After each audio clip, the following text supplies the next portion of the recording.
Hi guys, welcome to unique mini reviewer.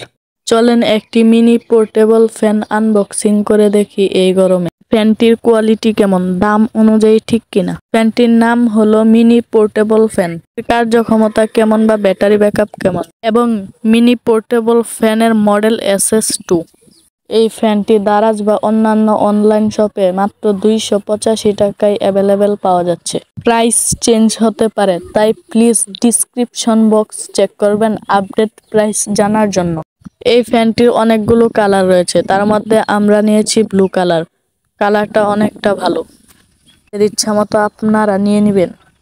এর মধ্যে একটি পাওয়ার বাটন রয়েছে যা 3টি প্রেসে কন্ট্রোল হয়। প্রথম প্রেসে স্টার্ট হয়, দ্বিতীয় প্রেসে স্পিড বাড়ে, তৃতীয় প্রেসে ফুল স্পিড, চতুর্থ প্রেসে অফ হয়ে যায়। এর বেসিক ফাংশন এগুলোই। ফ্যানটি মোটামুটি ভালো। এই গরমে আপনি যে কোনো জায়গায় এটাকে ব্যবহার করতে পারবেন, কারণ এটা মিনি পোর্টেবল ফ্যান। এটাকে আপনি টেবিলে বসিয়েও ব্যবহার করতে পারবেন, এবং চাইলে ব্যাটারি চেঞ্জ করা যায়, তাই আপনার সাথে এক্সট্রা ব্যাটারি রাখতে পারেন, যে কোনো জায়গায় চেঞ্জ করতে পারবেন। এই গরমে এই ফ্যানটি আপনার জন্য খুবই উপযোগী, তাই আপনি এখনই কিনতে পারেন, ভালোই হবে। এটা আমাদের প্রথম ভয়েস, কেমন হয়েছে কমেন্ট সেকশনে জানাবেন। পরবর্তী ভিডিওগুলোতে ভয়েস দিব কিনা। আপনার একান্তই যদি ভিডিওটি ভালো লাগে তাহলে সাবস্ক্রাইব করবেন এবং লাইক কমেন্ট শেয়ার করবেন। আপনার মূল্যবান মতামত দিয়ে আমাদের সাহায্য করবেন। খুদা হাফেজ।